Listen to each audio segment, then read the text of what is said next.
F'intervista fuq ix-xandir nazzjonali, is-segretarju ġenerali tal-Partit Nazzjonalista Pawlu Borg Olivier qal li kien qed jassumi responsabilità assoluta tar-riżultati li kiseb il-Partit Nazzjonalista fl-elezzjoni ġenerali tas-Sibt li għadda. Jiena l-bieraħ kien hemm id-deċiżjoni anke il-kap tal-Partit kif saru d-dikjarazzjonijiet waqt il-konferenza tal-aħbarijiet.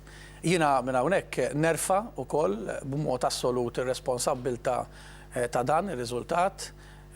Jiena ħdimt fl-amministrazzjoni tal-Partit tal dawn il-5 snin.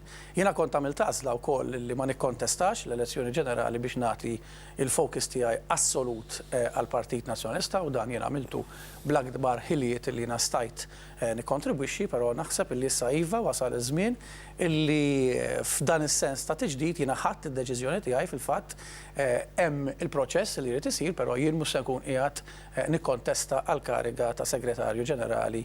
Fi żmien li ġej sostna Pawlu Borg Olivier se jkunu qed jiftħu n-nomini għal karigi amministrattivi fil-Partit Nazzjonalista. Issa kif jiftħu n-nomini jiena nista' niddikjara minn hawn dalgħodu wkoll illi ma nkunx qiegħed nitfa' in-nomina tiegħi f'din il-kariga. Pawlu Borg Olivier iddikjara dan l-għada li l-kap nazzjonalista Lorenz Gonzi ħa pożizzjoni simili meta ddikjara li mhux se jerġa' jikkontesta l-kariga ta' kap tal-Partit Nazzjonalista.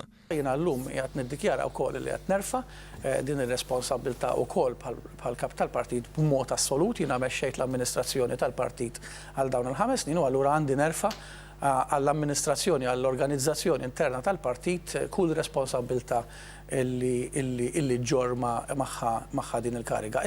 Sa dan it-tant il-Viċi Kap Nazzjonalista Simon Busuttil qal lill-ġurnal The Times li għadu jrid jiddeċiedi jekk jikkontestax il-kariga ta' kap jew ifittix konferma tal-kariga ta' Viċi Kap tal-Partit Nazzjonalista. Qal li la darba kien elett fil-Parlament Malti issa se jkun qed jirreżenja mill-kariga ta' membru parlamentari Ewropew.